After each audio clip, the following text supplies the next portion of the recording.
আরে শফিক ভাই, আপনাকে তো অনেক মানুষ চ্যালেঞ্জ দেয়, আর ওইগুলো আপনি কমপ্লিট করেন। আজকে আমি আপনাকে একটা চ্যালেঞ্জ দেবো, পারলে ওইটা কমপ্লিট করেন। আচ্ছা ঠিক আছে, কিন্তু চ্যালেঞ্জ কমপ্লিট করলে আমি কি পাবো? চ্যালেঞ্জটা কমপ্লিট করতে পারলে 20,000 মানুষ লাইক করবে এন্ড 20,000 মানুষ সাবস্ক্রাইব করবে। ওরে ভাই, 20,000 মানুষ লাইক সাবস্ক্রাইব করবে? চ্যালেঞ্জটা কি এখনই বলো। চ্যালেঞ্জটা হচ্ছে আপনার একটা হেটার্স আছে, ওরে আপনার ফ্যান বানিয়ে দেখাইতে হইব। আচ্ছা ভাই ঠিক আছে, ওকে অ্যাড দাও। এ ভাই, তুমি এই বাঞ্চোতের গ্রুপে আমারে আনছো কেন? তুমি জানো না তোমার নামটা আমি সহ্য করতে পারি না, শালা ফকিন্নি ইউটিউবার।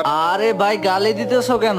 গালি দেবো না কি করবো? তুই আমার ফ্রেন্ড লিস্ট থেকে ডিলিট করে দিছিস। ভাই আমি জানি তুমি আমার উপর অনেক রাগ করে আছো। আমার এই কথাটা শুনলে তুমি হয়তো বা বুঝতে পারবা। ইউটিউবে প্রায় 6 লাখ সাবস্ক্রাইবার, সবাই আমার ফ্যান, সবাই চায় আমার ফ্রেন্ড লিস্টে থাকতে, কিন্তু ফ্রেন্ড লিস্টে তো 200 জনের বেশি জায়গা ধরে না। তাই এই 200 জনের মধ্যে থেকে কাউকে না কাউকে ডিলিট করে নতুন কাউকে অ্যাড করা লাগে। এতটুকু তো তোমার বোঝা উচিত, তাই না ভাই?